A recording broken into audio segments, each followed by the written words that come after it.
श्री जगन्नाथ स्वामी की। आप सब जगन्नाथ जी के बारे में जानते हैं? किसी ने देखा है जगन्नाथ जी को? ऐसा कोई है जो जगन्नाथ जी को नहीं जानता? कोई ऐसा है जो जगन्नाथ जी का नाम पहली बार सुन रहे हैं?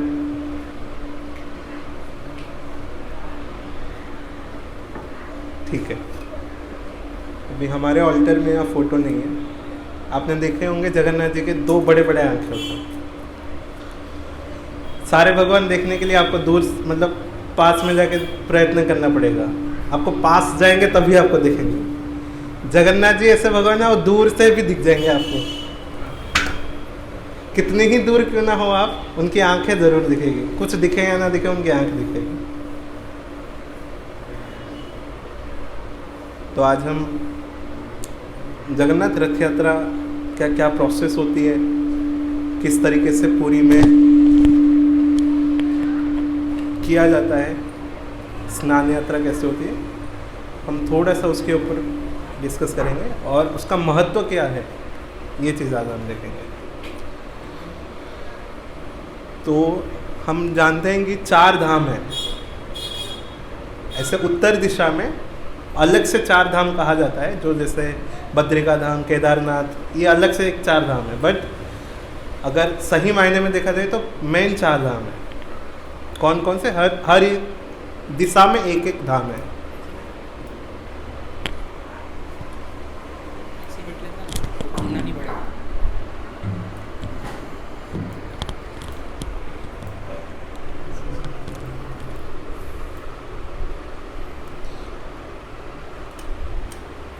तो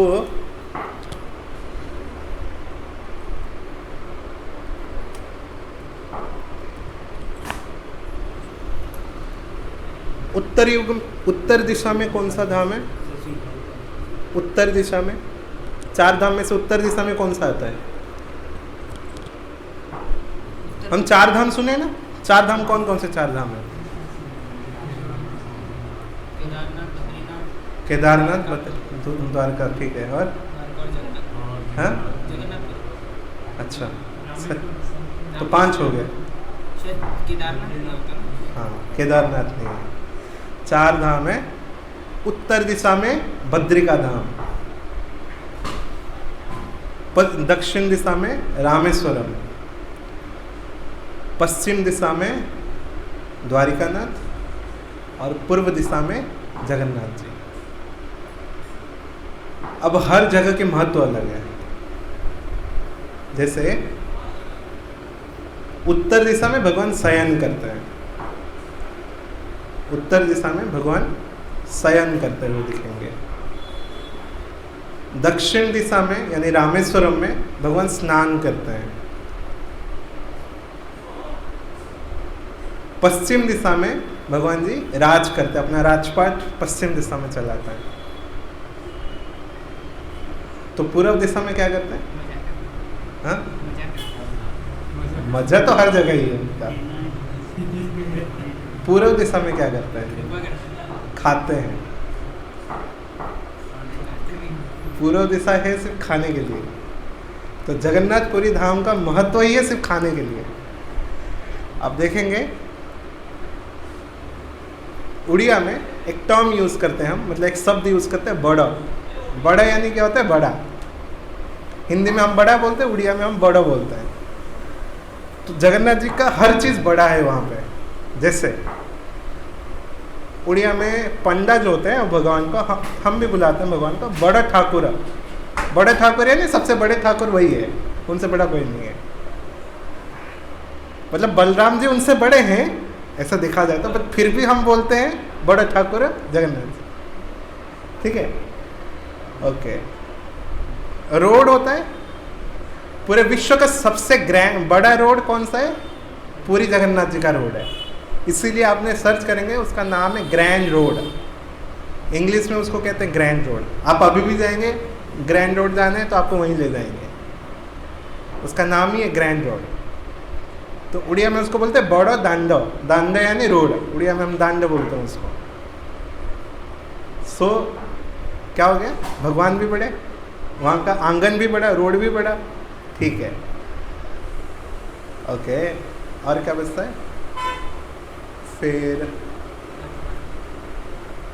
प्रसाद की बात आती है, देखिए हर जगह हम प्रसाद कहते हैं, हर जगह आप जाएंगे प्रसाद लेना है, कहीं बोलते हैं महाप्रसाद लेना नहीं, कहीं मोस्टली ये टर्म हम जल्दी यूज़ नहीं करते, हमने प्रसाद तक ही सुना है। आप पूरी जाएंगे आपको महाप्रसाद सुनाई देगा, आप पूरी जाएंगे वहाँ महाप्रसाद सुनाई देगा, क्योंकि ऐसा हम कहते हैं कि वहाँ भगवान स्वयं उपस्थित है कि खा रहे हैं, वहाँ भगवान नित्य लीला कर रहे हैं, एक्चुअली करते भी हैं, अभी भी आप जाएंगे करते हैं, आपको दिखेंगे वो चीज़ें। भगवान के पांडवों को भी देखेंगे, सारे मोटे मोटे हट्टे कट्टे हैं, कोई दुबला पतला आपको नहीं दिखेगा, क्योंकि दुबला पतला होगा इतने बड़े भगवान को ले ही नहीं पाएंगे, उठाएंगे कैसे। भगवान जी की जो हाइट है आप मान के चलिए, ये नीचे के ये फ्लोर से करीबन ऊपर का वो जो आपको दिख रहा होगा हमारा जो साउंड सिस्टम, उतनी ऊंचाई उनकी होगी अराउंड, थोड़ा सा कम हो सकता है बट अराउंड उतना होगा। अब सोचिए इतना बड़ा विग्रह उनको उठा के मंदिर के रत्न सिंहासन से बाहर लेकर के आना, उसको रथ के ऊपर बिठाना, एक मृदंग उठाने में 15 कदम चलेंगे तो थक जाते हैं हम। इतने बड़े विग्रहों को उठा के लेके आना बहुत कठिन, मतलब बहुत एक्सपर्ट लोग चाहिए उनके लिए, इसलिए एक्सपर्ट लोगों को ही भगवान ने रखा है।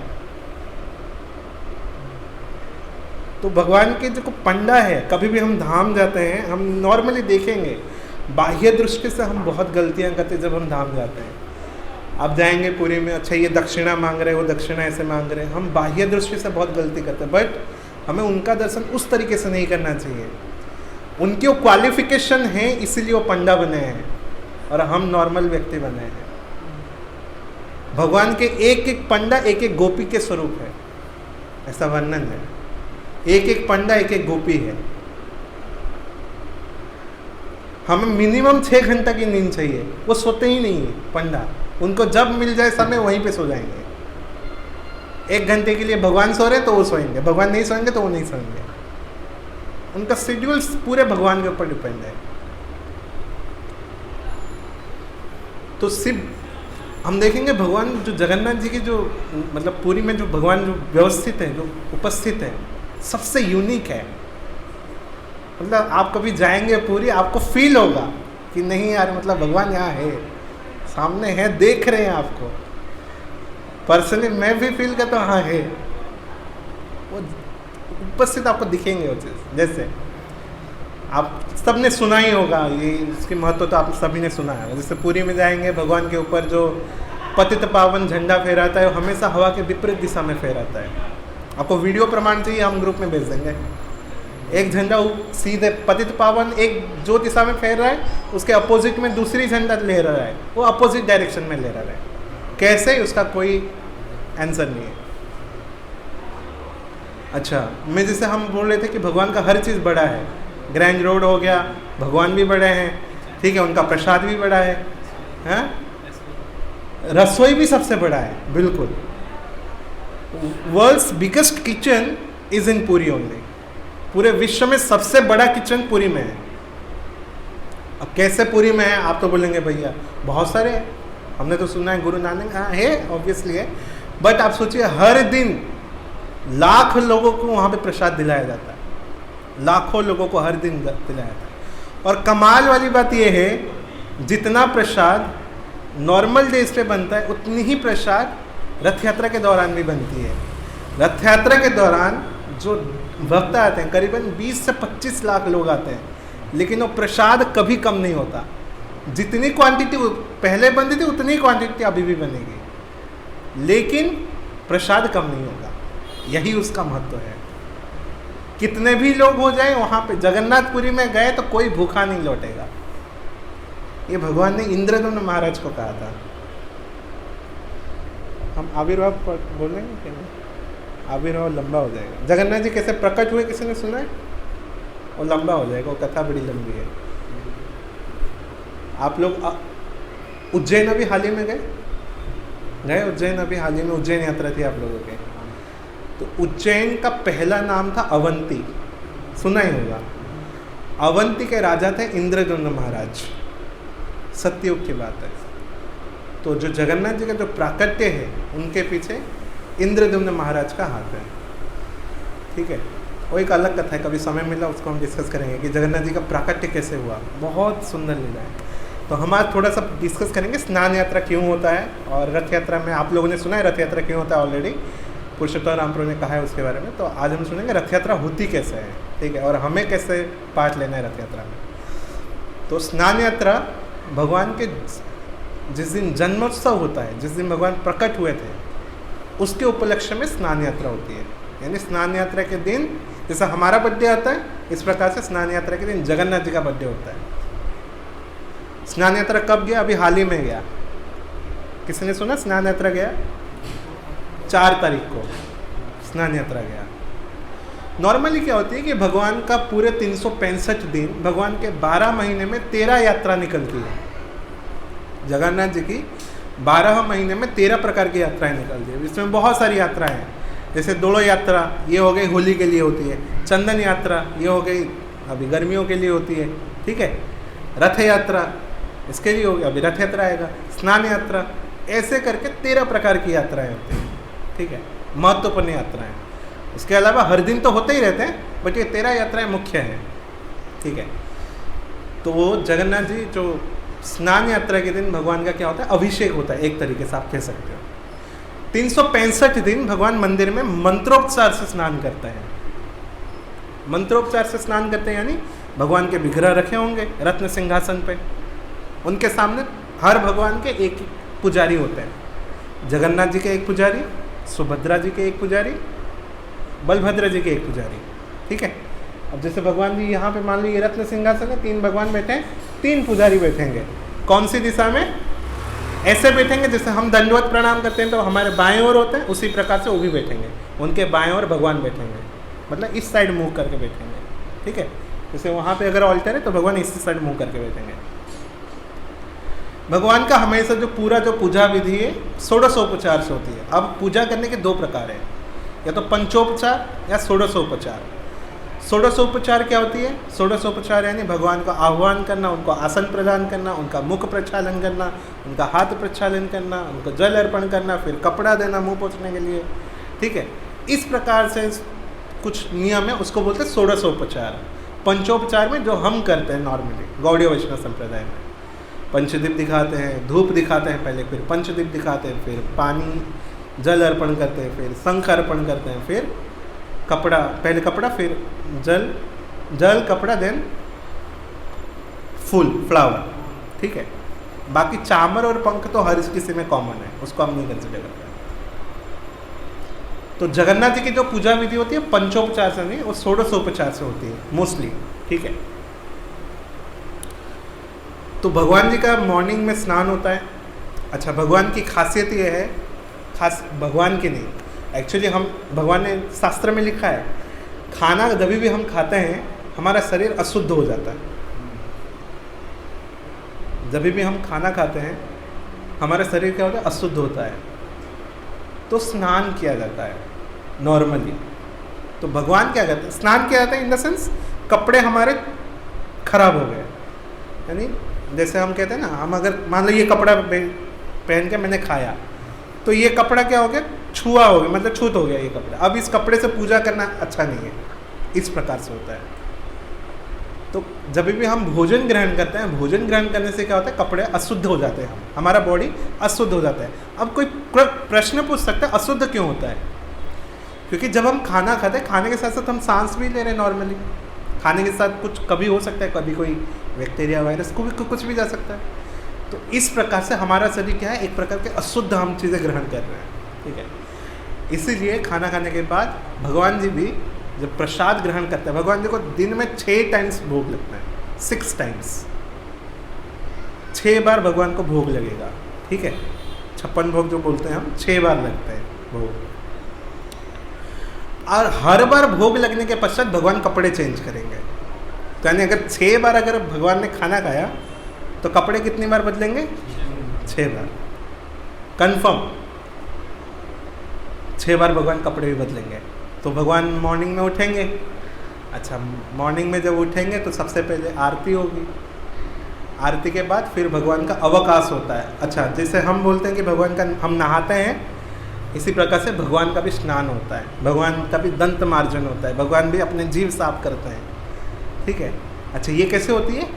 बिल्कुल, जो पांडा बैठे होंगे वो भगवान को दंत कुष्ठ अर्पण करेंगे। अच्छा, हम तो देखते हैं हम अगर देखें हमारे मंदिरों में, हम तो देखते हैं हम 5 साढ़े 4 बजे मंगल आरती होती है, 5 बजे बंद हो जाती है, फिर 7:30 7 बजे श्रृंगार आरती होती है। उस दौरान क्या होता है? उस दौरान भी हमारे मंदिरों में भी वही होती है, भगवान का दंत काष्ठ दिखाते हैं, भगवान का दंत मार्जन, उसी प्रकार से प्रोसेस होती है। अंदर पुजारी करते हैं, वो हमारे में छुपा के करते हैं, मतलब दिखाया नहीं जाता लोगों को। बट वहाँ पे भगवान सब कुछ ओपनली करते हैं, वहाँ किसी को भगवान कुछ पड़ी नहीं है। ठीक है। आप देखिए, स्नान करते हुए हम सब शर्माते हैं, हम बंद कमरों में स्नान करते हैं। बताओ, भगवान बाहर आके सबका दर्शन देकर स्नान करते हैं, ओपनली स्नान करते हैं। उनके लिए स्नान वेदी, मतलब बाथरूम तैयार किया जाता है बढ़िया से, उसको कलर किया जाता है, भगवान बैठेंगे वहाँ पे, फिर स्नान करेंगे। इतनी महत्व है, मतलब आप सोचिए, भगवान से जुड़ी हुई हर वो चीज़ महत्व हो जाती है। ठीक है। तो स्नान यात्रा के दिन क्या होते हैं? नॉर्मल डेली रिचुअल्स, मतलब नॉर्मल डेली टाइमिंग में बता रहा हूँ कैसा होता है। तो पहले अवकाश होगा, अवकाश यानी भगवान का दंत मार्जन, भगवान का मुंह प्रक्षालन, मतलब मुंह धोएंगे, दंत मार्जन करेंगे, अपने जीभ साफ करेंगे। ठीक है। फिर स्नान करेंगे। अभी स्नान करने का प्रोसेस क्या होता है? भगवान के सामने एक मिरर रखा जाता है, एक मिरर। ठीक है। सर्कुलर होगा, नीचे एक डंडा होगा, स्टैंड टाइप का होता है, वो ऊपर एक सर्कुलर मिरर होता है। उस मिरर में भगवान का शकल दिखता है। वो क्या करेंगे? उस मिरर को स्नान कराएंगे मंत्रों से। दैट मीन्स भगवान ने स्नान कर लिया। इस प्रकार से तो पूरे साल मंत्रोपचार से स्नान होता है। सिर्फ स्नान यात्रा के दिन भगवान का फिजिकली स्नान होता है। उसके लिए भी एक अलग से कुआं है, सोने का कुआं कहा जाता है उसको। उस कुआं सिर्फ उसी दिन खुलता है जिस दिन भगवान का स्नान होगा। अच्छा, भगवान ऐसे वैसे पानी से नहीं नहाएंगे। भगवान के पानी भी मतलब ऐसा होता है ना, हमारा तड़कता भड़कता होना चाहिए उनका पानी। कपूर, चंदन, कस्तूरी, पता नहीं क्या क्या मिला होता है, सुगंधित पानी भी एकदम, पानी पी लो मतलब आपका शरीर पूरा मुग्ध हो जाएगा। इस प्रकार से वो जल, ऐसे वैसे पानी से नहीं नहाएंगे। वो पानी निकला, पानी में सुवासित चीज़ें मिलाई जाती है, चंदन मिलाया जाता है, कपूर मिलाया जाता है, कस्तूरी मिलाई जाती है कि पानी की सुगंध और बढ़ जाए। ठीक है। फिर पानी का भी अच्छा, नॉर्मली हम क्या कहते हैं, जब भी हम भगवान को कुछ ऑफर करते हैं, हम पहले उसका आचमन करते हैं। अभी हम घर पे भोग लगाते हैं तो उस प्रकार से उतना फॉलो नहीं करते हैं, बट अगर हम मंदिरों में देखेंगे, कुछ भी हम अर्पण करते हैं पहले आचमन करेंगे। ठीक है। वहाँ पर नॉर्मली वैसे ही होती है, बट जिस दिन जिस पानी से भगवान को ऑफर होगा, पहले उस पानी का संस्कार होगा। उसको बोलते हैं जल संस्कार प्रक्रिया। पानी का संस्कार कैसे होगा? उस पानी का षोडशोपचार होगा, मतलब पानी को अर्घ्य दी जाएगी, पानी के लिए यज्ञ किया जाएगा अलग से, पानी का संस्कार होगा षोडशोपचार से। तो पानी की शुद्धिकरण होगी पहले। अब बताओ, जल ही शुद्ध करता है। कपड़ा गंदा हो गया, कपड़े की शुद्धिकरण कैसे करेंगे? पानी में धो दिया तो शुद्धि हो गया। मतलब जो जल दूसरे चीज़ों को शुद्ध करता है, उस जल को शुद्ध किया जाता है। सोचने वाली बात है। दैट मीन्स भगवान के पास जाना कोई ईजी वर्क नहीं है। हम सोचते हैं कि हम भगवान के पास चले जाएंगे, नहीं, ऐसा इतना आसान में नहीं है। जो पानी जिसको भगवान को चढ़ाना, उसको इतना पापड़ बेलने पड़ते, उसका इतना संस्कार होता है, हमारे कितने संस्कार नहीं होंगे। अब सोचो, मतलब पानी को भगवान को सिर्फ चढ़ाना है, उनको सिर्फ स्नान करना है। उस पानी के लिए 16 प्रकार की संस्कार की जाती है, तो हमारे कितना संस्कार करना होंगे, सोचने वाली बात है। ठीक है। तो भगवान को पहले पानी का संस्कार होगा, फिर पानी से भगवान को स्नान किया जाता है। अब क्या होता है, भगवान 4 तारीख को स्नान कर लिए, फिर क्या होता है, दर्शन। आप कभी भी जाएंगे मंदिरों में, स्पेशली पुरी में या कोई भी हमारे इस्कॉन टेम्पल में, भगवान के दर्शन नहीं होंगे। रथ यात्रा तक तो बिल्कुल नहीं होंगे दर्शन। तो 15 दिन के लिए भगवान का दर्शन बंद हो जाता है। क्यों बंद हो जाता है? क्योंकि भगवान चले जाते हैं आइसोलेशन में। कोविड के टाइम पे हमें फीवर होती थी, तो क्या करते थे हम? 15 दिन के लिए आइसोलेशन हो जाते थे, होता था हमारा एक घर में बंद हो जाएंगे, कोई बाहर नहीं निकलेगा। बिल्कुल वही होता है। जैसे भगवान का स्नान होगा, अच्छा स्नान के बाद एक बहुत सुंदर विधि होती है, स्नान के बाद छेरा पहारा नीति होती है। छेरा पहारा नीति यानी स्वयं गजपति महाराज जो अभी उपस्थित है, गजपति महाराज, अभी आप पुरी में जाएंगे, गजपति महाराज एक हैं। ये गजपति महाराज कौन होते हैं? ये भले ही आज हमारे देश में लोकतंत्र उपस्थित है, लेकिन फिर भी भगवान के सामने कोई लोकतंत्र नहीं है। भगवान के सामने तो राजतंत्र ही है। उनके लिए राजा का महत्व बहुत ज़्यादा है भगवान के लिए, क्योंकि भगवान स्वयं राजा है। ठीक है, तो गजपति महाराज का कल्चर जो है सालों से चली आ रही है। जो राजा पहले थे, उनके बेटे, इसी प्रकार से ये संस्कार अभी भी चली आ रही है। तो जो गजपति महाराज अभी है, दिव्य सिंह देव, गजपति महाराज कौन होते हैं? ये भगवान के पहले सेवक होते हैं। भगवान के करीबन 114 प्रकार की सेवाएं अभी है। 114 प्रकार की सेवाएं यानी हर चीज़ के लिए एक एक लोग भगवान ने रखे हैं। पान खाना हो, एक बंदा चाहिए पान खिलाने के लिए। कपड़े धोना हो, एक बंदा चाहिए कपड़े धोने के लिए। प्रसाद बनाना हो, एक बंदा चाहिए प्रसाद बनाने के लिए। फल काटना हो, उसके लिए एक बंदा चाहिए फल काटे। हर चीज़ के लिए एक बंदे चाहिए भगवान को। ठीक है, तो स्नान यात्रा के बाद गजपति महाराज आते हैं और वो छेरा पहारा करते हैं। छेरा पहारा यानी भगवान का आरती करेंगे, प्रणाम करेंगे, फिर गजपति महाराज चले जाएंगे। उसके बाद भगवान का एक बहुत सुंदर वेश होता है जिसको हम कहते हैं, आप लोग स्नान यात्रा में थे उज्जैन में, स्नान यात्रा में थे, वहाँ पे देखा होगा हाथी वेश किया गया होगा। हाँ, एलिफेंट का एक श्रृंगार होगा, उसको हम बोलते हैं गजपति वेश। एलिफेंट को गजपति बोलते हैं, हमारे महाराज को भी गजपति हम बोलते हैं। गजपति वेश होता है भगवान का, या हाथी वेश होता है, या एलिफेंट का श्रृंगार होता है। अच्छा, ये किसी को पता है एलिफेंट का श्रृंगार क्यों होता है? एक बार क्या था, आई थिंक 1700 ईस्वी में, शायद, मुझे परफेक्टली याद नहीं है। गणपति भट्ट करके एक भगवान के भक्त थे साउथ इंडिया में। भगवान गणेश जी के बहुत बड़े भक्त थे। तो किसी ने कहा कि आप दर्शन करने जाइए, आपको पुरी में भगवान मिलेंगे। तो पुरी आए दर्शन करने। जिस दिन आए उस दिन स्नान यात्रा थी। वो आके देखे, अरे ये तो काला है, इतना बड़ा मुंह है, मेरे भगवान के तो है ही नहीं है, मेरे भगवान के तो सूंड है, इनके तो है ही नहीं, काला काला शरीर है, ये कौन है? ये तो गजपति है ही नहीं, मतलब ये तो गजानन स्वरूप तो है ही नहीं है, ये गणेश नहीं है। और रोते रोते निकल गए। तो क्या हुआ, जो भगवान के जो बड़ा पंडा है उनको भगवान ने स्वप्न में आके कहा कि तुम जाओ और तुम उस ब्राह्मण को रोको। एक ब्राह्मण आया था, वो ब्राह्मण आपको इतनी दूरी पे, ये जगह पे आपको मिलेगा, उस ब्राह्मण को तुम रोको।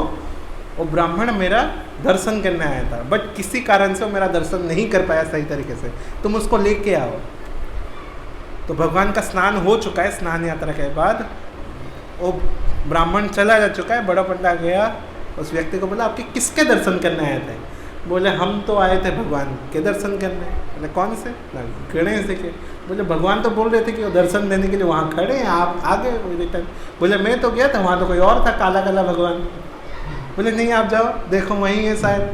तो गए तो भगवान की इतनी मोटी सूंड, भगवान गजानन वेश में दर्शन दे रहे।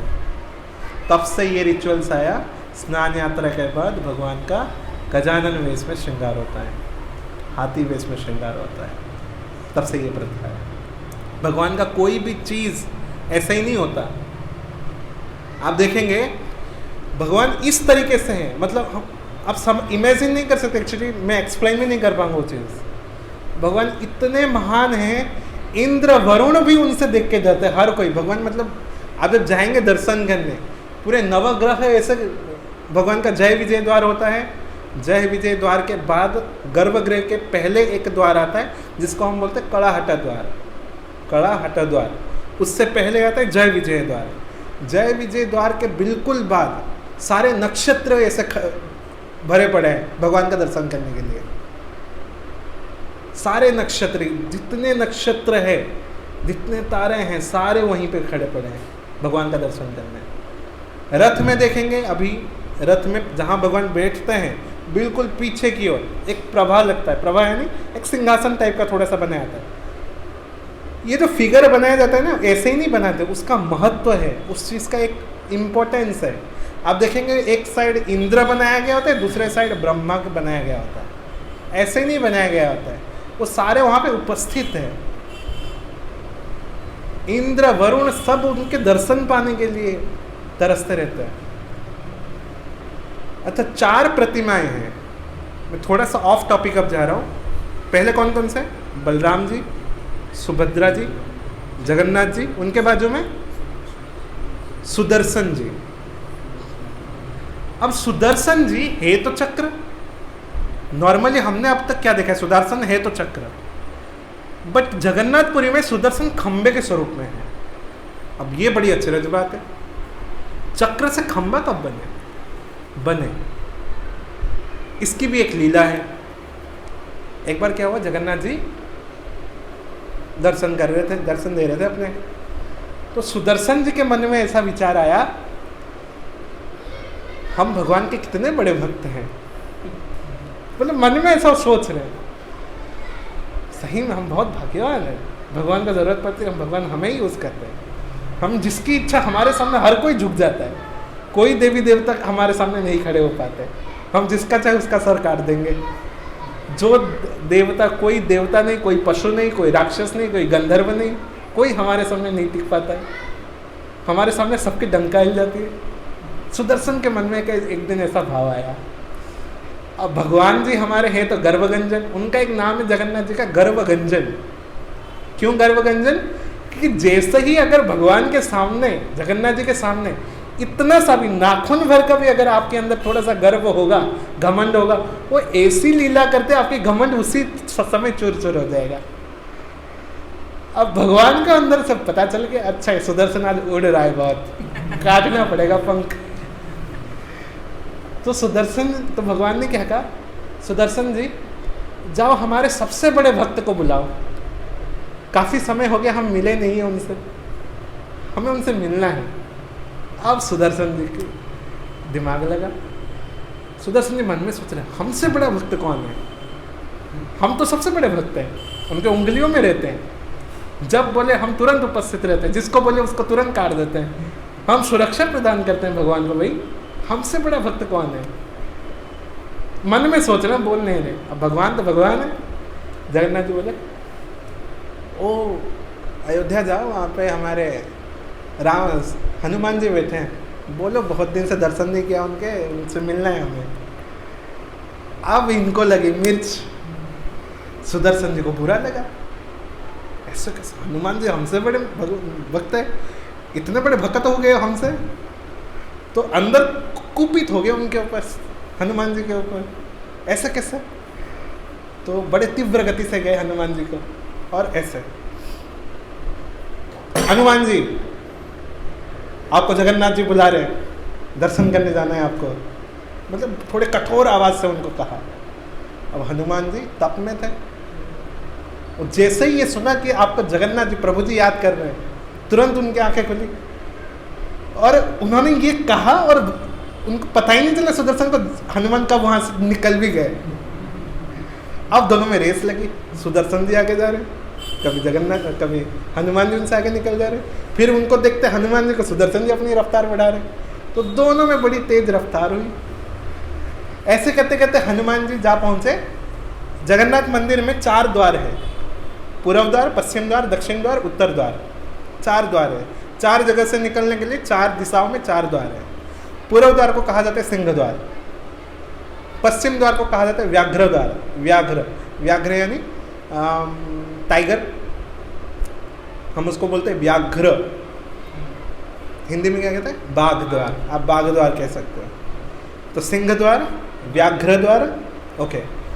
उत्तर दिशा में या दक्षिण दिशा में एक में हस्ती होती है और एक में घोड़ा होता है। अब वो किस में होता है मुझे क्लिक नहीं है, तो एक को कहा जाता है हस्ती द्वार, दूसरे को कहा जाता है अश्व द्वार। आई थिंक उत्तर को हस्ती द्वार कहा जाता है या अश्व द्वार कहा जाता है, और दक्षिण को अश्व या हस्ती, इन दोनों में से कोई भी एक होगा, मुझे याद नहीं आ रहा है। तो 4 द्वार है, 4 द्वार के नाम मैंने बताया, सिंह द्वार, व्याघ्र द्वारा, अश्व द्वारा, हस्ती द्वारा। तो भगवान हनुमान जी पहले क्या गए? सिंह द्वार से हो गए। सिंह द्वार पहुंचे, तुरंत सुदर्शन जी जाके अटक गए, द्वार के सामने खड़े हो गए ऐसे। बोले सुदर्शन जी क्यों खड़े हो, हमको जाने तो, भगवान जी याद कर रहे हैं, हमें जाना है। तो सुदर्शन बोले नहीं, हम जाने तो देंगे, पहले ये बताओ तुम हमसे बड़े भक्त कैसे हुए? भगवान ने तुमको कैसे सबसे बड़े भक्त कहा, इसका क्या राज है? तो सुदर्शन हनुमान जी ने ऐसा सोचा, यार इसके साथ अभी क्या इसमें समय व्यस्त करूं, मैं बोलने जाऊंगा 2 मिनट निकल जाएगा, उसमें 1 मिनट तो जाएगा, भगवान जी मेरा वेट कर रहे। तो हनुमान जी तुरंत उस जगह से निकले और पश्चिम द्वार पे चले गए उड़ के तुरंत। ठीक है, तो पश्चिम द्वार जैसे ही जाके पहुंच रहे हैं, उस समय सुदर्शन भी जाके पश्चिम द्वार को रोक लिए। बोले नहीं मैं जाने नहीं दूंगा, बताओ तुम हमसे बड़े भक्त कैसे हो गए? भगवान ने तुमको कैसे हमसे बड़े भक्त कहा? तो हनुमान जी बोले फिर क्या समय वेस्ट करो, तुरंत दौड़ के निकले हनुमान जी, फिर उत्तर द्वार पे आ गए, फिर वो भी उत्तर द्वार पे आ गए, खड़े हो गए, फिर वही संवाद।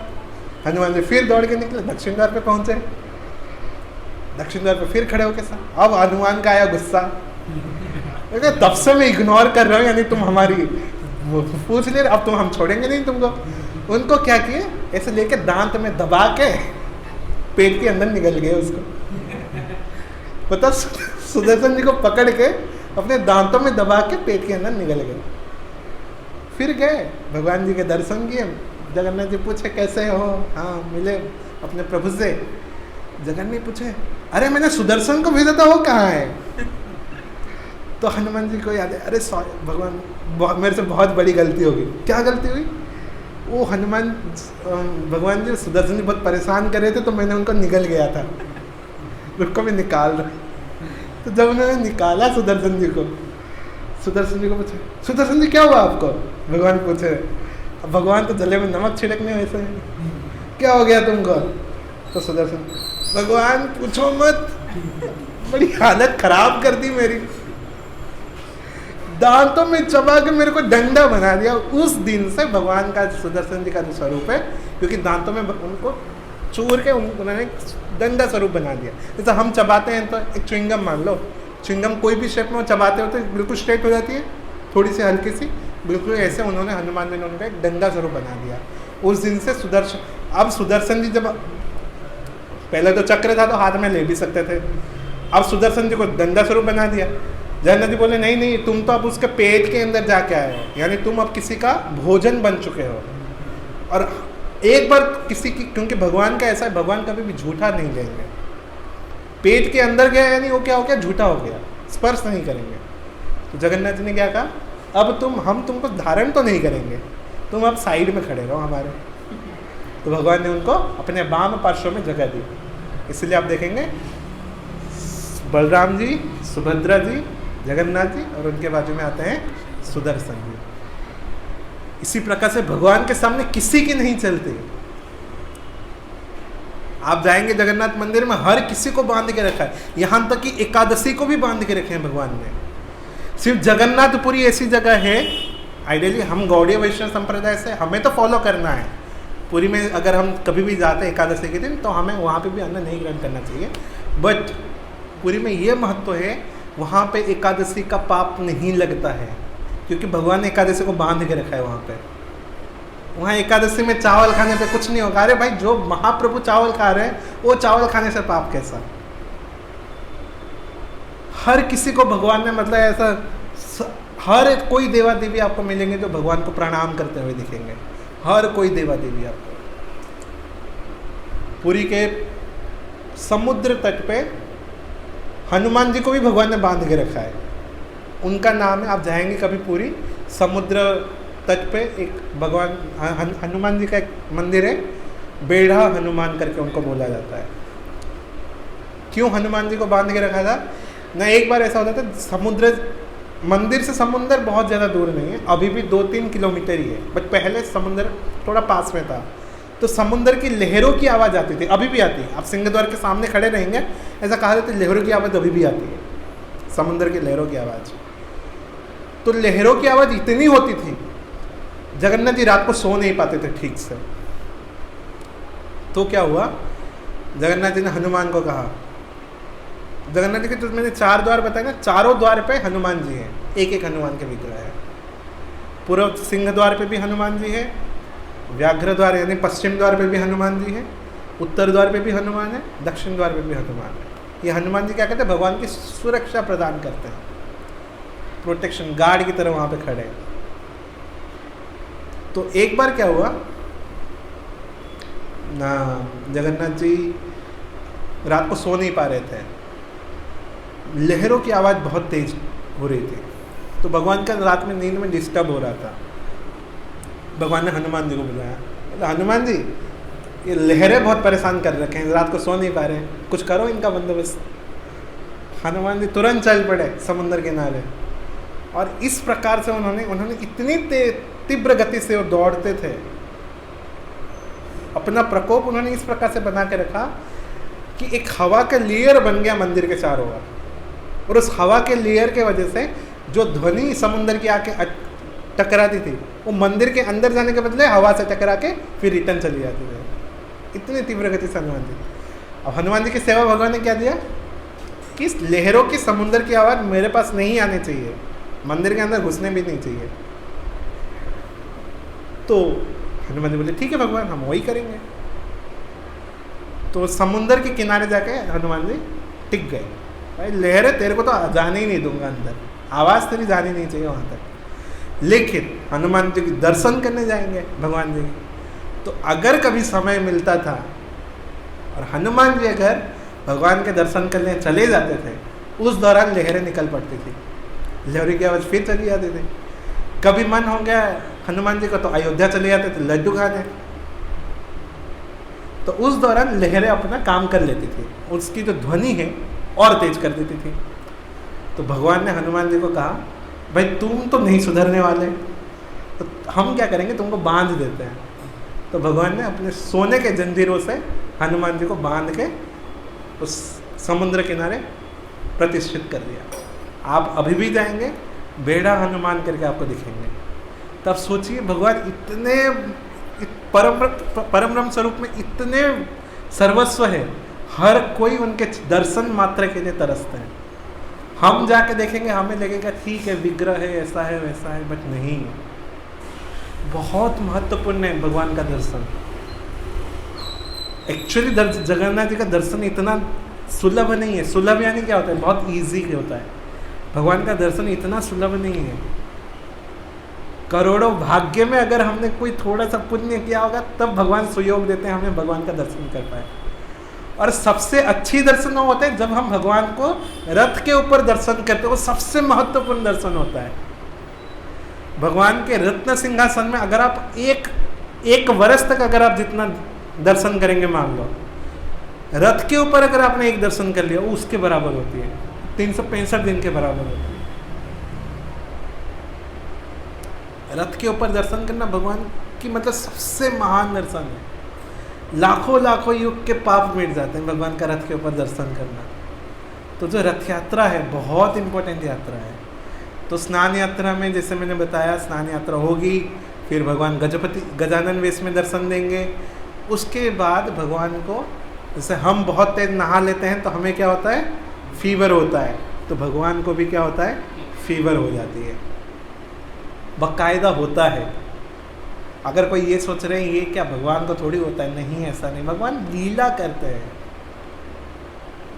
भगवान मनुष्य रूप में लीला कर रहे हैं वहाँ पे पूरी धाम में। भगवान को बुखार होता है, तो जब बुखार होता है तो इस दौरान अब एक मेन ग्रुप होती है जिनकी सेवा इस दौरान स्टार्ट होती है, जिसका नाम है दैतापति। ये तो दैतापति होते हैं, ये भगवान के बहुत सारे मैंने सेवक बताया, उसमें से एक सेवक होते हैं दैतापति सेवक।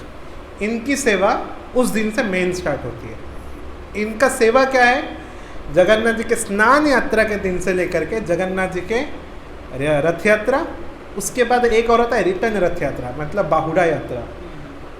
ये 10 दिन और ये 15 दिन, मतलब ये टोटल 25 दिन का जो यात्रा होती है, ये 25 दिन का बागडोर कौन संभालेंगे, ये दैतापति। मतलब भगवान ने उनको अधिकार दिया है, भाई तुम्हें ही देखना है पूरा।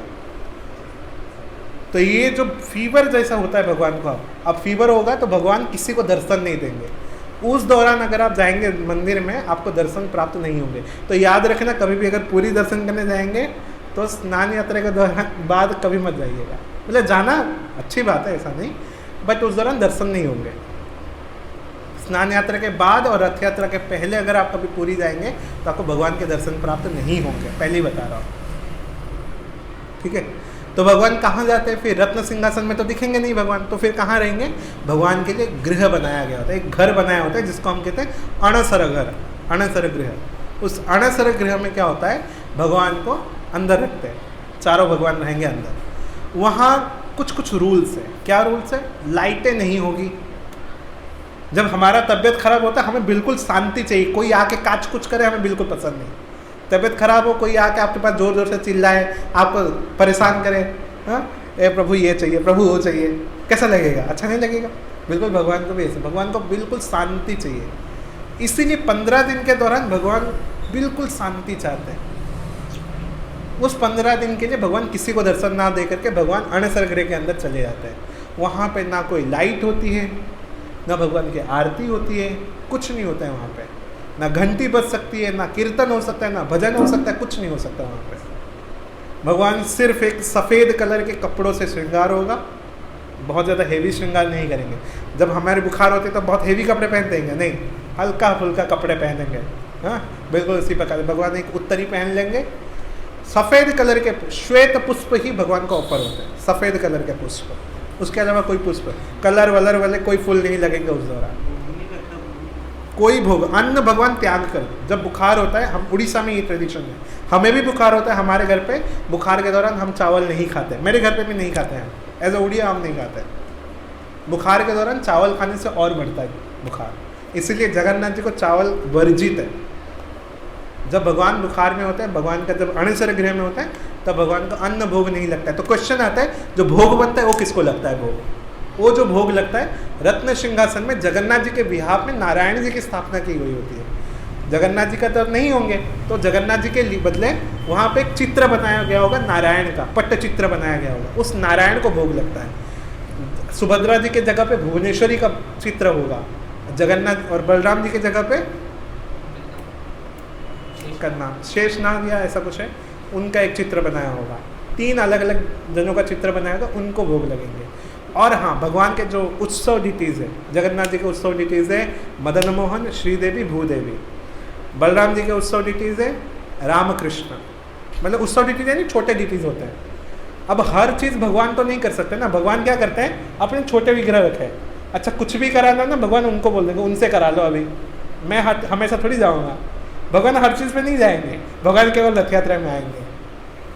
आप देखिएगा भगवान को जो चीज़ होती है ना, भगवान हर चीज़ में डायरेक्टली नहीं जाएंगे। भाई इतने सारे दास पड़े, भगवान बोलेंगे इससे करा लो, अभी हम आएंगे बाद में। तो जितने भी इसी प्रकार से भगवान के जितने भी नीति भी होती है, भगवान के मदन मोहन से होगी या दोड़ो गोविंद करके एक उत्सव डिटीज़ है, उनसे होती है। भगवान स्वयं नहीं जाते उस दौरान, अब भगवान आज्ञा प्रदान करते हैं उनको, आप कर लो हमारे बिहार में। तो जो भी भोग लगता है उसको अन्न भोग नहीं लगता है उस दौरान, अन्न वर्जित है। अन्न दाल कुछ नहीं खाएंगे, सीधी बात है। हमें भी बुखार होता है, हम नहीं खाएंगे, बिल्कुल हल्का फुल्का खाते, फल फूल पसंद है हमें, बिल्कुल ऐसे ही भगवान का फल वगैरह भगवान खाएंगे। जूस पिएंगे, उनको जूस चाहिए उस दौरान। जूस भी कैसा, कपूर होनी चाहिए, केले होने चाहिए, नारियल होना चाहिए, गुड़ होना चाहिए, अलग अलग तुलसी भी ग्रहण नहीं करता उस दौरान। अणसर के दौरान जब भगवान बीमार होते हैं उस दौरान तुलसी भी वर्जित है। तुलसी से भी यही एक समय होता है जब तुलसी नहीं लगेगी भगवान को, बाकी फल वगैरह सब खाएंगे भगवान, बिना तुलसी के लेकर खाते हैं। अच्छा तुलसी कब लगेगी? अच्छा भगवान को जब बुखार होता है उसके 5वें दिन में, बुखार के 5वें दिन भगवान के एक नीति होती है फुलरी नीति। फुलरी नीति क्या होती है? एक मंदिर है भगवान के आसपास, तो बहुत सारे मठ हैं, तो एक मठ है राघव दास मठ। वो मठ क्या करता है, रथ यात्रा के 5वें दिन, अभी रथ यात्रा आएगा उसके 5वें दिन, एक मिट्टी के मटके में बहुत सारे फूल, एक प्रकार का ऑयल आती है, उसके अंदर वो सारे फूल और सारे जड़ी बूटी अंदर डाल के उसको मिट्टी के अंदर दबा देते हैं। ठीक है, 1 साल के बाद स्नान यात्रा से पहले, स्नान यात्रा के बिल्कुल 1 दिन पहले, यानी 1 साल लगभग हो जाता है उस दौरान, 1 साल के बाद उस मिट्टी से उस मटके को निकाला जाता है। तब तक जो फूल वगैरह उस तेल के अंदर डाले होंगे, अब वो क्या बन चुका होता है, एक औषधीय तेल बन चुका होता है। तो उस तेल से भगवान के बॉडी की मालिश की जाती है। पांडा जो होते हैं, मतलब जो दैतापति होते हैं, वो भगवान के बॉडी में जैसे बुखार होता है तो हमारी बॉडी को ऐसे मालिश करते हैं, अच्छा लगता है हमारे बॉडी। कोई पैर दबा दे हमें अच्छा लगता है, बिल्कुल इसी प्रकार से पांडा जो दैतापति होंगे भगवान के शरीर में ऑयल लगाएंगे, भगवान का शरीर दबाएंगे, उनका हाथ दबा देंगे, कोई पीठ दबाएगा, कोई पेट दबाएगा। इस प्रकार से भगवान का मसाज की जाती है भगवान के बॉडी की। फिर एकादशी के दिन, अभी जो गई एकादशी, उस एकादशी के दिन भगवान को एक प्रकार की स्पेशल, तभी भी भगवान मालिश करने से थोड़ी बॉडी ठीक हो जाती है। बॉडी को ठीक करना फीवर से क्या खाते हैं हम, दवाई खाते हैं। भगवान को भी दवाई लगती है। तो पहले तो राजा को इन्फॉर्म किया था भगवान जी अभी भी ठीक नहीं हुए, तो राजा क्या बोलेगा, गजपति महाराज राज वैद्य को बोलेगा, राज वैद्य जी कुछ दवाई दिलाइए भगवान को, भगवान की तो मालिश करते हैं फिर भी ठीक नहीं हो रहे हैं, तो कुछ दवाई दिलाओ। तो राज वैद्य क्या करते हैं, कुछ दवाई बनाएंगे भगवान के लिए। 10 प्रकार की जड़ी बूटी आती है। उस जड़ी बूटी को भगवान ना ऐसा कड़वा वड़वा नहीं खाते, भगवान को कड़वा पसंद ही नहीं इतना ज़्यादा। भगवान हमारे मीठे हैं यार, वो हम मीठा खाना पसंद करते हैं। तो जो दवाई भी है उसको भी गुड़ में मिला के खाएंगे। गुड़ को अच्छे से पिघलाया जाएगा, अच्छे से उसका पाक बनाया जाएगा, उस गुड़ के अंदर सारी जड़ी बूटी का पाउडर मिलाया जाएगा, उसमें नारियल, कपूर, हाँ फिर कुछ कुछ और चीज़ें हैं जो गुप्त चीज़ें हैं, नहीं बताए हैं। तो उन चीज़ों को मिला के 10 मोदक बनाएंगे, अलग अलग ऐसे पात्र में दवाई बनाएंगे उसकी गोली। फिर भगवान में एकादशी के दिन वो गोली दी जाती है। एकादशी के दिन भगवान ठीक हो गए। अब आज के दिन, आज हमारा है लास्ट दिन, अनसरत दिन का 15वां दिन आज चल रहा है। 15 दिन मैंने कहा था, आज हमारा लास्ट डे है। अब भगवान ठीक हो चुके हैं। उसके नेक्स्ट डे, जिस दिन एकादशी के अगले दिन, राज परिवार को खबर चला आता है भगवान अब ठीक हो गए हैं। तो अब राजा क्या बोलेंगे, अब भगवान के जो कपड़े वपड़े हैं उनको अच्छे से निकाल लो, क्योंकि गीले हो गए थे भगवान, वो कपड़े वपड़े सब साफ करके अच्छे कपड़े पहना दो। तो वो होगा। आज जो होती है बनक लागी होती है। बनक लागी यानी भगवान का, क्योंकि भगवान तो क्या है हमारे लकड़े से बने, तो पानी डालते हैं तो खराब हो जाता है ना, क्योंकि भगवान का ऑयल पेंट नहीं है। हमारे मंदिरों में जो विग्रह आते हैं वो ऑयल पेंट होती है, जगन्नाथ जी का ऑयल पेंट नहीं है, उनका नेचुरल कलर है सब। उनकी बॉडी में जो भी कलर, जो वाइट देखते हो, जो काला देखते हो, वो ऐसा ऑयल पेंट वाला नहीं है, वो छूट जाता है। आप ऐसा हाथ से लगाओगे आपके हाथ में निकल आएगा। ऑयल पेंट नहीं होता, और नेचुरल कलर का यूज़ होता है, पाउडर टाइप का। ठीक है, तो क्या किया जाता है, आज भगवान का श्रृंगार होगा, वो सारा डिज़ाइन होगा अच्छे से, सफ़ेद की जगह पे सफ़ेद लगाया जाएगा ना, एक तरह से रिनोवेशन हम कहेंगे उसको। ये वर्ड गलत है, ये नहीं बोलना है। भगवान का बनक लागी होती है, सही वर्ड तो बनक लागी होता है। ठीक है, भगवान का श्रृंगार होगा आज। कल के दिन भगवान का नेत्रोत्सव है। कल हमारा एग्जैक्टली कल के दिन क्या है हमारा, नेत्रोत्सव, यानी कल के दिन भगवान का, इसका और एक नाम है नवयौवन दर्शन। नवयौवन क्या है, क्योंकि भगवान पूरा युवा के जैसे दिखेंगे कल सिर्फ 2 घंटे के लिए भगवान दर्शन देंगे। पूरी जाएंगे कल तो 2 घंटे के लिए से भगवान दर्शन देंगे, नवयौवन दर्शन। परसों के दिन भगवान की रथ यात्रा होगी, तब भगवान क्या करेंगे, तब मेन यात्रा परसों से शुरू होगी। ये तो होगी स्नान यात्रा की बात। आज तो बज गए। परसों के दिन भगवान की रथ यात्रा होगी, सेम प्रोसेस। अच्छा, भगवान जब आते हैं, जब हम कभी भी भगवान अगर अपना रत्न सिंहासन छोड़ते हैं, रत्न सिंहासन छोड़ के अगर भगवान को कहीं और ले जाया जाता है, उस प्रोसेस को क्या कहते हैं, पहंडी प्रोसेस कहा जाता है। याद रखना है, भगवान रत्न सिंहासन पे बैठे हैं, मतलब मेन सिंहासन पे बैठे हैं, उस जगह को छोड़ के अगर भगवान कहीं और ट्रेवल करते हैं, उस प्रोसेस को क्या कहते हैं, पहंडी कहते हैं हम इसको। अब देखिए, पूरे विश्व में कोई भी प्रतिष्ठित विग्रह को कभी भी हटाया नहीं जाता। कभी देखा है भगवान को प्रतिष्ठा कर दिया गया फिर वहाँ से निकाल के ले लेते हैं? कोई मंदिर में नहीं है ऐसा। कोई भी मंदिर में गारंटी देता, कोई मंदिर में ऐसा होता हो, कोई मंदिर में नहीं होता होगा ऐसा। सिर्फ जगन्नाथ जी ही ऐसे विग्रह, भगवान ही ऐसा स्वरूप है जो अपने सिंहासन को छोड़ के खुद आते हैं दर्शन देने। और ये भी क्यों आते हैं, क्योंकि जो करोड़ों करोड़ों लोग जो भगवान के दर्शन नहीं कर पाते हैं, उनको दर्शन देने के लिए आते हैं। अब कौन से लोग नहीं कर पाते हैं, आप जानते हैं, पूरी में no foreigners are allowed. No मुसलमान आर ऑल्सो अलाउड। कोई मुसलमान नहीं, कोई फॉरेनर्स पे अलाउ नहीं किया गया मंदिर में। कोई पूछ सकता है क्यों? इसकी भी बहुत महत्व है, क्योंकि जगन्नाथ जी ने इतने कष्ट सहे हैं, कष्ट से भगवान को उनके वजह से इतनी स्ट्रगल हुई है। सीधी बात है, कोई डिसीजन लेना था। मुगलों ने 18 बार मंदिर में आक्रमण किया है, 18 बार, और उस 18 बार के वजह से भगवान को हर समय मंदिर छोड़ के जाना पड़ता था छुप के। आज कितनी स्ट्रगल हुई होगी। ऐसे ऐसे आते थे मतलब मुसलमानों के ऐसे ऐसे राजा आते थे, हर बार आक्रमण कर देते थे। 1200 ख्रीष्टाब्दी से लेकर के 17वीं आई थिंक 16वीं सदी तक 18 बार आक्रमण किया उन लोगों ने। सीधी बात है, तो भगवान को हमेशा तो ऐसा नहीं कर सकते ना, इसीलिए फिर उन लोगों ने एक रूल बनाया, नो मुसलमान आर अलाउड इन टेम्पल। कोई बाहरी व्यक्ति अलाउ नहीं है, तो उनको तो दर्शन कैसे नहीं देंगे। अब मान लो हर कोई तो ऐसा नहीं कि खराब होता है, बहुत सारे ऐसे लोग हैं जो अच्छे भी हैं, भगवान के सही में दर्शन पाना चाहते हैं। सालवेग हे मुसलमान जाति के, लेकिन भगवान के परम भक्त हैं। अब जाएंगे पुरी में, एक सालवेग की समाधि है, बहुत श्रेष्ठ भक्तों में उनका नाम आता है सालवेग जी का। अब हे तो वो जबन जाति के, जबन यानी हमारे में हम मुसलमान नहीं कहते, हम जबन कहते हैं उनको, हम उनको यवन कहते हैं या म्लेच्छ जाति कहते हैं, ठीक है। तो आप सोचिए कि जबन जाति के हैं, तो फिर भी उनको भगवान ने किस प्रकार से उनके साथ लीला की है सालवेग के साथ। तो यानी जाति इंपॉर्टेंट नहीं है, भक्ति इंपॉर्टेंट, हम कितने सिंसियरिटी से हम उनकी भक्ति कर रहे हैं। उन लोगों के लिए भगवान स्वयं बाहर आके दर्शन देते हैं। अगर कोई बचा कुचा बोले कि भगवान मेरा इतना दुर्भाग्य है, मैं दर्शन नहीं कर पा रहा हूँ, तो भगवान जी बोलते चिंता न करो, मैं आ रहा हूँ दर्शन देने। इसीलिए रथ यात्रा एक तरह से होती है। तो रथ यात्रा में भगवान का दर्शन करना बहुत ही सौभाग्य की बात है। ये जो 10 दिन का यात्रा होता है, बहुत इंपॉर्टेंट यात्रा है। मैं नाम बताता हूँ। पहले रथ यात्रा होगा, अगले एक दिन के लिए भगवान रथ यात्रा के, मान लो सुबह भगवान निकले, शाम तक भगवान गुंडीचा मंदिर पहुँच जाएंगे। अच्छा, रथ यात्रा क्यों होती है किसी को पता है?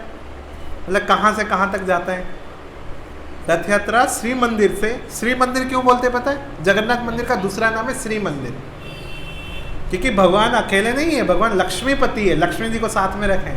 लक्ष्मी जी का दूसरा नाम है श्री, इसीलिए उस मंदिर का नाम है श्री मंदिर। तो भगवान श्री मंदिर से लेकर के गुंडीचा मंदिर तक जाते हैं। गुंडीचा पता है कौन है? जो मैंने बताया अवंती के राजा इंद्रदेव महाराज थे, उनकी वाइफ का नाम क्या था? गुंडीचा था उनकी वाइफ का नाम। तो भगवान क्या करते हैं साल में, अच्छा जब भगवान जी की विग्रह की प्रतिष्ठा हुई, वो विग्रह पहले कहाँ रखे गए, बनाए कहाँ गए थे? गुंडीचा मंदिर के अंदर वो विग्रह बनाए गए थे, इसीलिए उसको कहा जाता है जन्म वेदी।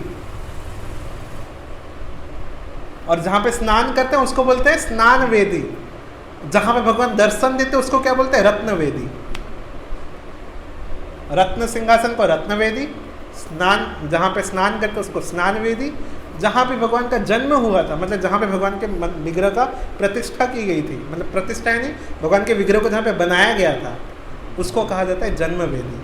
तो गुंडीचा मंदिर कुछ कोई और जगह नहीं, उसी जगह पे भगवान को भगवान का विग्रह बनाया गया था। किसने बनाया था भगवान का विग्रह?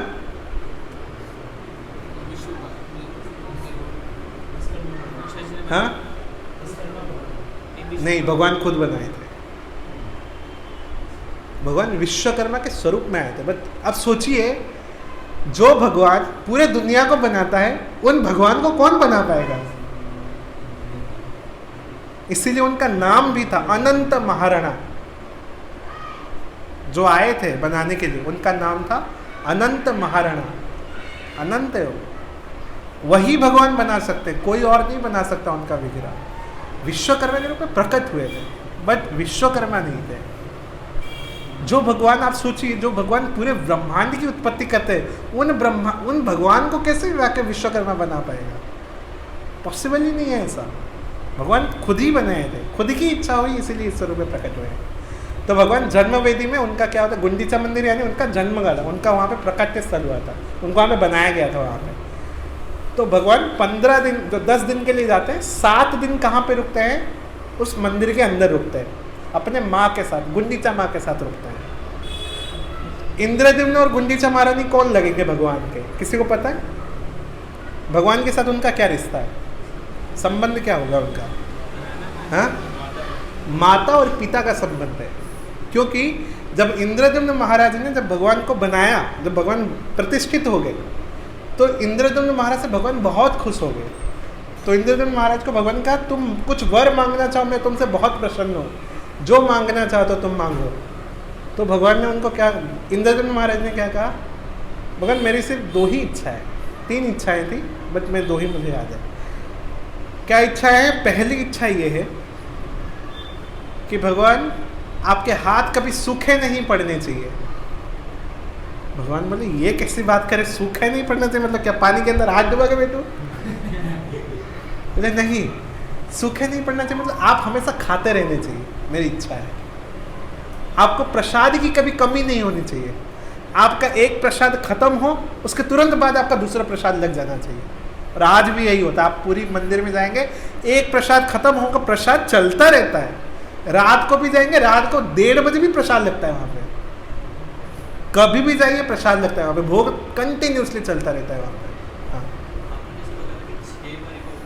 हाँ, 6 बार, क्योंकि देखिए जो 6 बार जैसे अभी भोग लगा, फिर भोग लगने के बाद फिर कपड़े निकालेंगे, वो तो कपड़े निकालने के टाइम पे फिर क्या, कपड़े निकालेंगे, नया कपड़ा पहनेंगे, फिर भोग लगेगा, फिर कपड़े निकालेंगे, नया कपड़ा पहनेंगे, फिर भोग लगेगा, अगेन कपड़े निकालेंगे, नए कपड़े पहनेंगे, फिर भोग लगेगा।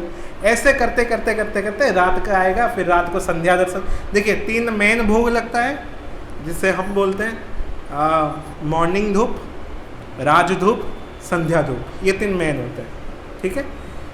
बाकी के जो 3 होते हैं, पहला बाल भोग मॉर्निंग धूप से पहले होता है, राजभोग और मॉर्निंग धूप, इन दोनों से बीच में एक होगा, मॉर्निंग राज धूप मतलब दोपहर का धूप, और संध्या धूप इनके बीच में एक होगा, संध्या धूप उसके बाद एक होगा। इस प्रकार से 6 भोग लगते हैं भगवान को, ठीक है। मैं कहाँ था, हाँ मैं बोल रहा था रथ यात्रा के बाद। तो रथ यात्रा में भगवान जाएंगे, भगवान जी की इसी प्रकार से भगवान ना श्राद्ध भी करते हैं। हम जानते घर पे हमारे माता पिता श्राद्ध करते हैं, अगर हमारे घर पे जो पूर्व पुरुष है उनके श्राद्ध करते हैं हम। हाँ हाँ हाँ, तो जैसे मैंने बताया था कि गुंडीचा महारानी और जो, हाँ उनके 3 वर मांगे थे, उस पर पहले बताऊँ फिर इस पर आऊँगा। 3 वर मांगे थे, कौन से वर मांगे थे? पहला वर क्या था? हाथ सूखने नहीं चाहिए। दूसरा वर मांगा मेरे वंश में कोई पुत्र नहीं होने चाहिए, मतलब मेरा वंश यहीं पे खत्म हो जाना चाहिए, मैं ही मेरे वंश का लास्ट रहूं, ये वर मांगा। अब भगवान ने बोले इंद्रद्युम्न तू ये अभिशाप मांग रहे कि वर मांग रहे हो? ये तो अभिशाप है भैया, कौन नहीं चाहेगा हमारा वंश बढ़े, तुम तो अभिशाप मांग रहे हो। बोला नहीं भगवान, मैं चाहता हूँ आप ही मेरे पुत्र बने, मेरे जितने भी आगे जाकर के मुझे जो भी मेरा क्रियाक्रम हो आप ही करें। इसीलिए जगन्नाथ मंदिर में पितृपुरुष अश्विन महीने में जो पितृपक्ष आती है, उस दौरान हमें पता है हमारे पिताजी भी पिंड दान करते हैं, भगवान जी भी पिंड दान करते हैं। भगवान आई थिंक 6 पिंडों का दान करते हैं। कौन से पिंड? पहला पिंड करते हैं कौशल्य और दशरथ के लिए, 1 पिंड प्रदान करेंगे। दूसरा पिंड प्रदान करते हैं देवकी और वासुदेव के लिए। तीसरा पिंड प्रदान करते हैं यशोदा और नंद बाबा के लिए। चौथा पिंड प्रदान करते हैं अदिति और कश्यप के लिए। 5वां पिंड प्रदान करते हैं इंद्रद्युम्न और गुंडीचा महारानी के लिए। 5 पिंड प्रदान करता है, क्योंकि ये 5 उनके माता पिता है। भगवान प्रॉपर श्राद्धों के जैसे कपड़े पहनेंगे, उत्तरी पहने के बिल्कुल पिंड दान करते हैं। हम सोचते हैं आजकल पिंडदान कुछ नहीं होता, लेकिन नहीं, बहुत महत्व है। अरे भाई जो ब्रह्मांड पुरुष है अगर वो कर रहे हैं, हम उनके सामने हम क्यों ना करें? तो पिंडदान ऐसे नहीं छोड़ देना चाहिए, करना चाहिए, इसको पालन करना बहुत महत्वपूर्ण है। भगवान ऐसे से एग्जाम्पल स्थापना कर रहे हैं।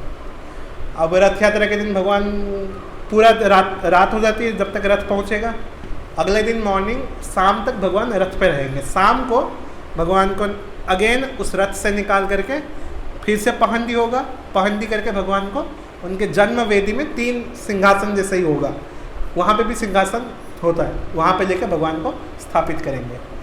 अब नेक्स्ट 7 डेज के लिए भगवान वहाँ पे दर्शन देंगे। कहाँ पे दर्शन देंगे? गुंडीचा मंदिर के अंदर, अपने जन्म वेदी में, जहाँ पे भगवान का पहली बार बैठे थे, वहीं दर्शन देंगे।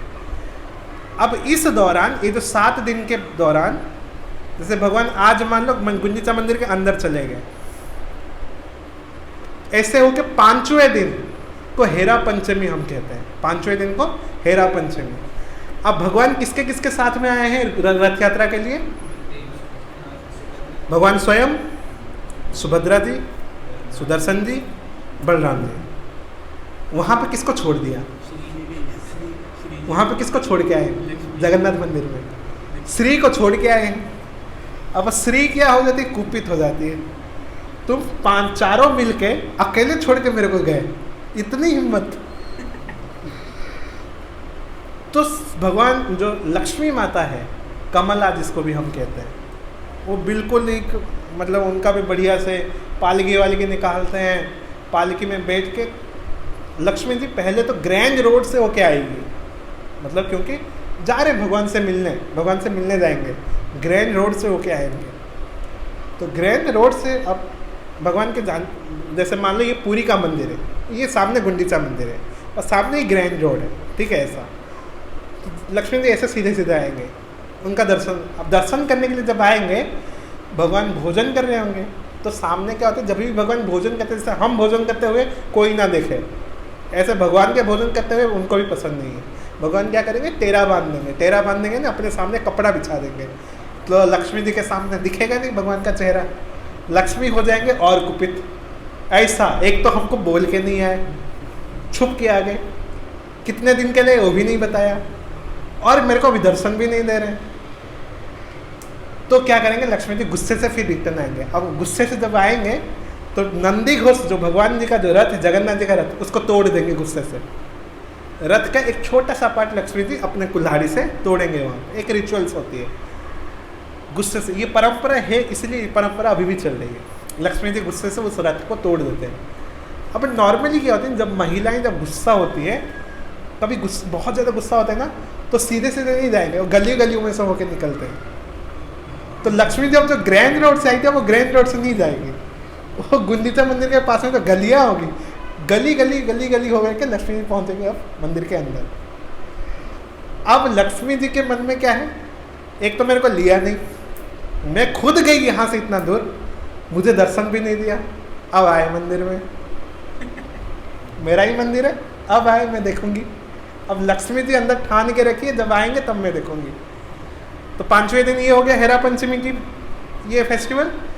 7वें दिन भगवान निकल जाएंगे, रिटर्न रथ यात्रा फिर होगी, सेम प्रोसेस जो रथ यात्रा का होती है, सेम प्रोसेस होगा।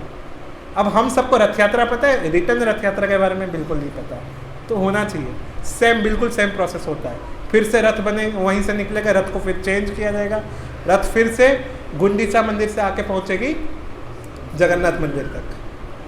जिस दिन जगन्नाथ मंदिर पहुंचेगी, उसके 3 दिन भगवान जाएंगे, अगले 3 दिनों के बाद। तो आज मान लो बाहुड़ा यात्रा होगी, आज रिटर्न रथ यात्रा, भगवान आज आके मंदिर के पास आगे पहुंच गए। नेक्स्ट डे क्या होती है, भगवान का एक रिचुअल्स होती है जिसको बोलते हैं हम सुनावेश। भगवान पूरे साल में 4 बार सोने से श्रृंगार होते हैं। भगवान के श्रृंगार होने के बहुत प्रकार है, कपड़े से श्रृंगार होते हैं, फूलों से श्रृंगार होता है, ज्वेलरी से श्रृंगार होता है।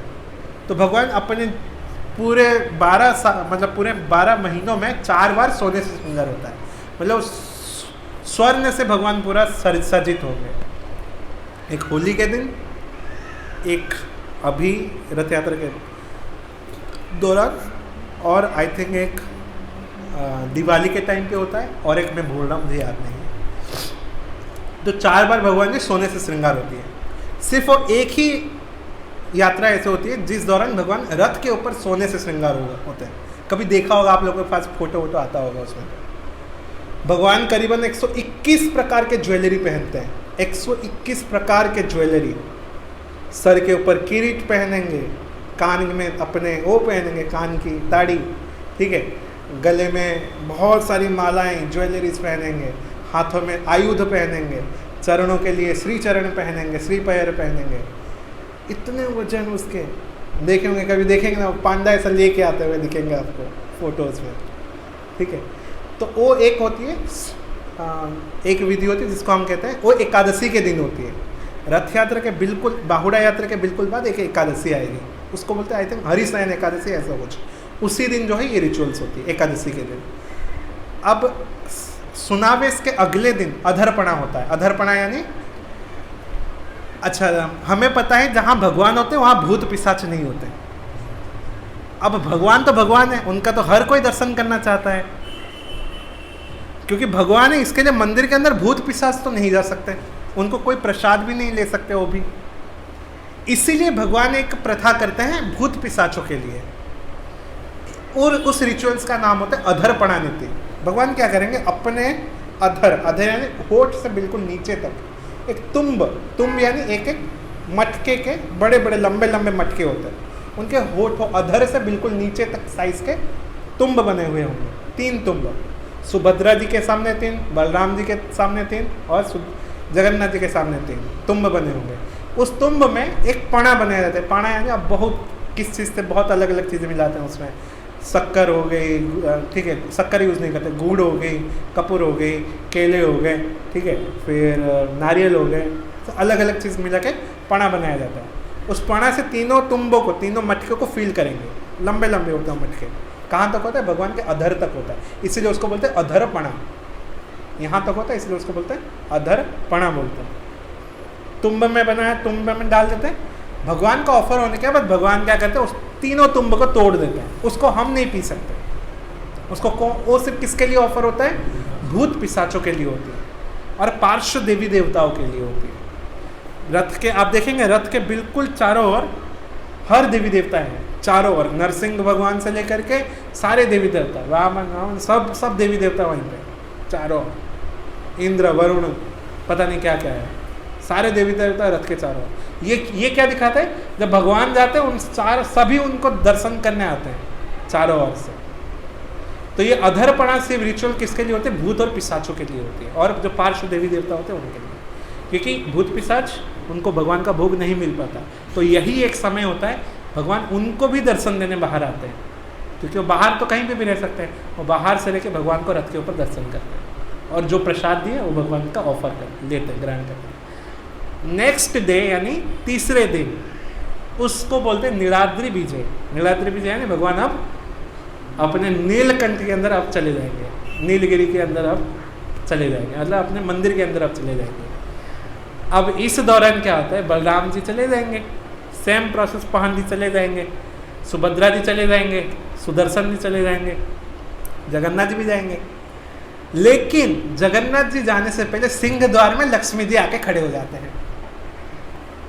देखो बलराम जी तो जेठ है, उनको तो उनके ऊपर कैसा गुस्सा निकालेंगे, वो तो जेठ है, जब अपना पति धोखा दे रहा है जेठ को क्या बोले, तो बलराम जी को तो रोक नहीं सकते, वो तो बड़े हैं भाई। सुभद्रा जी तो ननंद है, उसको भी कहाँ रोका जाए, उनको सुदर्शन जी को तो रोक भी नहीं सकते। हक किसके ऊपर जमा सकते हैं, पति के ऊपर, जो हम जानते हैं। तो जैसे ही जगन्नाथ जी आके पहुंचते हैं सिंह द्वार पे, वैसे ही लक्ष्मी जी आके खड़े होकर दरवाजा बंद कर देते हैं। अब जगन्नाथ जी क्या करते हैं, उनको मनाते हैं। बीवी रूठ जाती है तो कैसे मनाते हैं पुरुष, मतलब इसी प्रकार से जगन्नाथ जी कुछ कविताएं गाते हैं लक्ष्मी जी का मंत्र मन को सहलाने के लिए, उनका थोड़ा गुणगान करते हैं जगन्नाथ जी, कमला करके, ठीक है, अनेक प्रकार से उनके गुणगान करते हैं। फिर भी शांत नहीं होते भाई, इतना गुस्सा है। तो जगन्नाथ जी क्या करेंगे, उनको रसगुल्ला भोग लगाएंगे, तो थोड़ा मीठा खा लो, शांत हो जाओ, चलते हैं अंदर, जाने दो, थक गया हूँ। तो वहाँ पे फिर रसगुल्ला का भोग लगता है।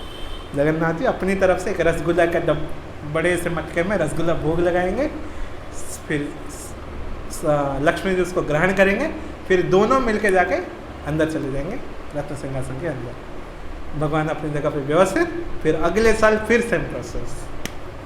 तो इस प्रकार से ये पूरा रथ यात्रा होती है। तो रथ यात्रा बहुत इंपॉर्टेंट है हमारे लिए। हम जब रथ की डोरी को पकड़ते हैं, हमें समझना चाहिए स्वयं हम इतने कृपावान हैं कि भगवान ने हमें मौका दिया उनकी डोरी को छूने के लिए। बहुत महत्वपूर्ण है रथ यात्रा। सिर्फ एक ही बार जीवन में आप, मतलब एक ही बार, पता नहीं हम फिर कभी ये मौका मिले ना मिले, ऐसा समझ के हमें ये समझना चाहिए जब हम डोरी पकड़ते हैं, पता नहीं अगले समय जब ये डोरी आएगी मैं रहूँगा भी नहीं रहूँगा, ये समझ के हमें उस डोरी को स्पर्श करना चाहिए। ये चेतना हमारी होनी चाहिए जब भगवान के हम दर्शन करते हैं। तो जब हम परसों जब हमारा रथ यात्रा होगा, हम सब इसी उत्साह के साथ हम चाहते हैं भगवान का दर्शन करें। जानते हैं थोड़ा सा कठिन है, बट कोशिश करना है हमें, भगवान को इसी उत्साह के साथ दर्शन करना है, भगवान का रथ खींचना है हमें, और भगवान से प्रार्थना करनी है कि हमें सद्बुद्धि दे कि हम अच्छे से उनकी भक्ति कर पाए। हरे कृष्ण। वो पहले हो जाते हैं, अभी इस दौरान, अभी इसी दौरान। हाँ हाँ, जैसे कल के दिन, हाँ, रथ यात्रा से बिल्कुल एक दिन पहले भगवान कहाँ जा रहे हैं रथ यात्रा के दौरान? मैंने बताया अभी गुंडीचा मंदिर जा रहे हैं। तो चैतन्य महाप्रभु ने कहा कि भाई भगवान आके बैठेंगे। तो कब से बंद पड़ा, 1 साल भर से वो वेट कर रही है गुंडीचा माँ, कब आएंगे मेरे बेटे, कब बैठेंगे। तो महाप्रभु ने अपने सारे पार्षदों को बोल के बोले सफाई करो अभी। तो उस दिन भगवान क्या करें, महाप्रभु निकल के सब गुंडीचा मंदिर की अच्छे से सफाई करते हैं। उस विधि को कहते हैं गुंडीचा मार्जन नीति। ठीक है, गुंडीचा मार्जन प्रोसेस। अच्छा, यहाँ पे एक सीखने वाली चीज़ है, छोटा सा मैं चीज़ ऐड करूँगा।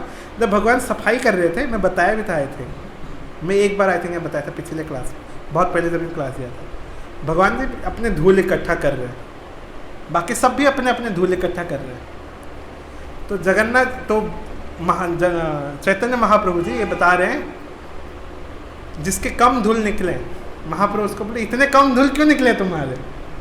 महाप्रभु उनको डांट रहे हैं, इतने कम धूल क्यों निकले। तो महाप्रभु क्या कहना चाहते हैं कि जो बड़े हैं उनको ये सिखाना है, मतलब जो अच्छे से सेवा कर रहे हैं उनको अपने छोटों को इस तरीके से ट्रेनिंग देना चाहिए कि वो अच्छे से सेवा कर पाए। और जो मतलब जो सेवा करने की कोशिश कर रहे हैं उनकी कोशिश क्या होनी चाहिए कि हम कितने अच्छे तरीके से सेवा कर पाए, किसको देख के, हमारे सीनियर को देख के अच्छे सेवा कर पाए। तो महाप्रभु ये शिक्षा है। जब सबका जब धूल मिलाया गया, सारों ने मिलकर जितना किया था, चैतन्य महाप्रभु को उसके कई गुना ज़्यादा इकट्ठा कर दिए थे, पहाड़, धूल का पहाड़ बना दिया था चैतन्य महाप्रभु ने। तो महाप्रभु क्या सीख दे रहे, हमें इसी तरीके से सफाई करना है कि हम सबसे ज़्यादा कर पाए। जितना ज़्यादा सफाई करेंगे उतनी ज़्यादा हमारे शरीर की भी सफाई होगी, गंदगी निकलेगी हृदय की, तब जाके भगवान आएंगे, हमारे हृदय में बैठेंगे और हम जो है भगवान का नाम का अच्छे से जप कर पाएंगे। हाँ, हमारे बराचा मंदिर मुझे होनी चाहिए। सारे इस्कॉन मंदिर में एक प्रथा है, रथ यात्रा से पहले मंदिरों की अच्छे से धुलाई होती है। तो आप अगर बराचा मंदिर है पास में तो आप जा सकते हैं, और जहांगीरपुरा में भी होती है, आप जाके मंदिर मार्जन में भाग ले सकते हैं, छोटा सा योगदान कर सकते हैं अपना, क्योंकि मंदिर मार्जन बहुत इम्पोर्टेंट है। ठीक है, हरे कृष्ण। समय बहुत हो गया।